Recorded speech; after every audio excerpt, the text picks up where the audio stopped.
वैसे तो हमें स्कूल से ही सिखाया जाता है कि कोस्टल एरियाज़ में बारिश होती है, लेकिन कराची एक ऐसा मुख्तलिफ एरिया है जो कोस्ट लाइन के करीब भी है, लेकिन यहाँ पर बारिश बहुत कम होती है। लास्ट ईयर जब कराची में बहुत ज़्यादा बारिश हुई थी तो लोगों को ऐसा लगा था कि कराची का वेदर अपनी जगह पर आ गया और अब हर साल इतनी बारिश होगी, लेकिन इस साल फिर बारिश ना होने की वजह से कराची वालों का मानना यह है कि कराची का क्लाइमेट सही नहीं है।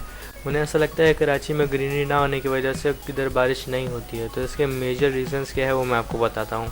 जब इसके बारे में तौसीफ़ आलम से पूछा गया जो एक मेटेरोलॉजिस्ट हैं, तो उन्होंने बताया रैपिडली डेवलपमेंट आने की वजह से पूरे वर्ल्ड का क्लाइमेट बहुत ज़्यादा अफेक्ट हुआ है, जिसकी वजह से जो हॉट एरियाज़ है उधर हमें स्नोफॉल और बारिश देखने को मिल रही है इस साल, लेकिन जो कोल्ड एरियाज़ हैं उधर बहुत ज़्यादा हॉट क्लाइमेट है। इस बहुत तेज़ी से आने वाली डेवलपमेंट की वजह से पूरे वर्ल्ड के क्लाइमेट पैटर्न्स अल्टर हो गए हैं। तौसीफ़ आलम ने तो ये भी कहा कि अब वेदर बिल्कुल अनप्रेडिक्टेबल हो गया है, जिसे हम फोरकास्ट नहीं कर सकते। आने वाले सालों में पता लगाना बहुत मुश्किल होगा कि बारिश होगी या नहीं।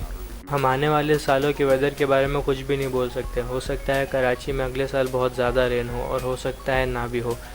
एक और वजह क्लाइमेट चेंज होने की एल नीनो इफेक्ट भी है। एल नीनो इफेक्ट दरअसल टेम्परेरी जिसका इफेक्ट हम वर्ल्ड के बहुत से पार्ट्स में देख सकते हैं और ज़्यादातर नॉर्दर्न हेमिस्फेयर में वो नज़र आता है। तो जैसा कि मैंने वीडियो की शुरुआत में बताया था कोस्टल एरियाज़ के बारे में, लेकिन कोस्टल एरियाज़ में बारिश इस वजह से ज़्यादा नहीं हो पा रही है क्योंकि कोस्ट की विंड बहुत ज़्यादा होती है, जिसकी वजह से बादल बहुत दूर चले जाते हैं। लेकिन अगर हम माउंटेनियस एरियाज़ में जाते हैं जहाँ पर एयर प्रेशर बहुत कम होता है तो वहाँ पर बारिश भी बहुत ज़्यादा होती है और उसके अलावा रेन फॉरेस्ट में भी अच्छी खासी अमाउंट की बारिश होती है जो तकरीबन 1500 से 3000 पर एनम होती है। इसके अलावा बहुत सारे एक्सपर्ट्स का मानना ये भी है कि क्लाइमेट खुद को अपने हिसाब से चेंज कर रहा है क्योंकि डेवलपमेंट इतनी तेज़ी से हो रही है और ये बहुत ज़्यादा ख़तरनाक है क्योंकि क्लाइमेट अगर ख़ुद को अपने हिसाब से चेंज करेगा तो ऐसी कंडीशंस में जाएगा जिससे हमें बहुत नुकसान हो सकता है, जिससे स्टॉर्म्स, अर्थक्वेक्स हो सकती हैं और कोस्ट लाइन्स तबाह हो सकती हैं।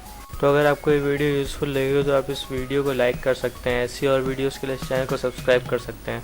अगर आप बेल आइकन को दबाएंगे तो आपको मेरी आने वाली वीडियोस की नोटिफिकेशन मिल जाएगी। और हाँ, फाइनली थैंक्स फॉर वॉचिंग।